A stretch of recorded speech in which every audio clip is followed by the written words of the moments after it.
Hello, welcome back, or welcome to my channel. This is Come On Dude Productions. My name is Sandra, and this is Squatch Squad, episode 3. And because it's winter, we'd better talk about the Wendigo.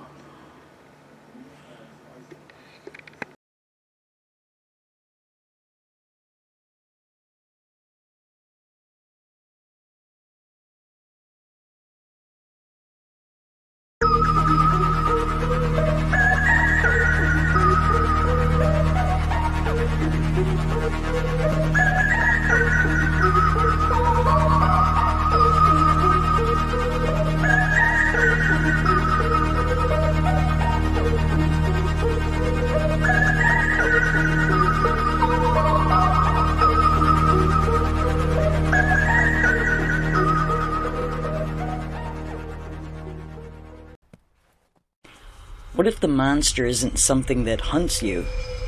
What if it's something that waits? Waiting for hunger, waiting for silence, waiting for the moment survival starts asking questions that your soul doesn't want to answer.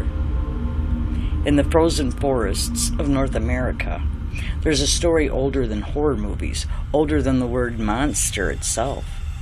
It isn't told to scare children. It's told to stop adults. And it's called the Wendigo. And tonight, this isn't a story about what lives in the woods. It's a story about where the human line is and what happens when someone crosses it. The Wendigo comes from the oral traditions of several Algonquin-speaking indigenous peoples. This was never meant to be entertainment. The Wendigo is a warning about greed, a warning about isolation, a warning about what happens when survival turns inward and community breaks. In brutal northern winters, survival depended on cooperation. Cannibalism was the ultimate taboo, not just because it ended a life, but because it ended trust. To consume another human was to invite the Wendigo in. Now, as to why, I don't know, but many descriptions vary. Some say it is tall and skeletal, skin stretched tight over bone. Some say its heart is frozen solid, and some say its eyes glow like embers in the snow.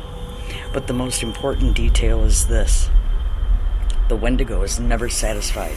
The more it eats, the larger it grows. The larger it grows, the hungrier it becomes.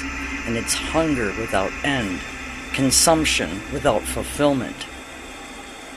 And in many stories, the most terrifying truth is this: the Wendigo was once human. It's not a gleeful monster. It's tragic. It remembers what it was.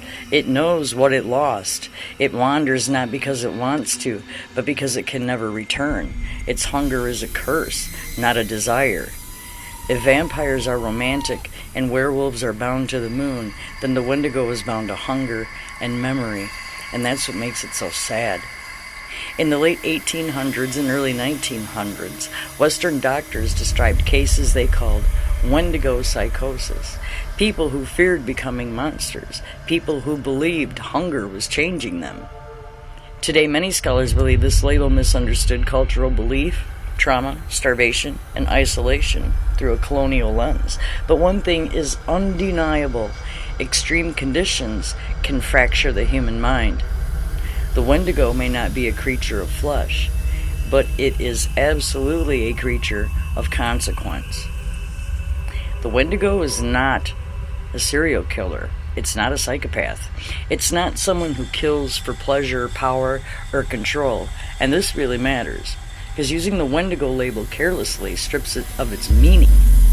The Wendigo emerges from desperation, not desire, from collapse, not predation. Jeffrey Dahmer is sometimes compared to the Wendigo, but in traditional lore, the comparison fails. Dahmer was not starving, he was not isolated, and he had choices. His actions came from compulsion and control, not survival. In the moral universe of the Wendigo, intent is everything. The Wendigo is born from "I had no choice." Dahmer acted from "I wanted to." Those are not the same. Okay, then you say, what about the Donner Party? Good question. They faced extreme winter, isolation, starvation, and well, yes, cannibalism did occur, but often only after death, often with grief, often with refusal, often with lasting shame. From a Wendigo perspective, this distinction matters deeply. This was survival cannibalism and not moral collapse. They came close to the edge of the legend warns about, but most didn't cross it. They were monsters of folklore. They were human tragedy. Modern media turns the Wendigo into antlers and jump scares, but the real Wendigo doesn't chase you. It waits. It waits for hunger, isolation, and for the moment you justify the unthinkable. So is it real? Not as a creature stalking in the woods, but as a warning, a mirror, a reminder of how thin the line is between survival and damnation. Very real. And if you ever hear your name called in the winter woods, don't answer. Just turn around and run as fast as you can. And as always, thank you for watching.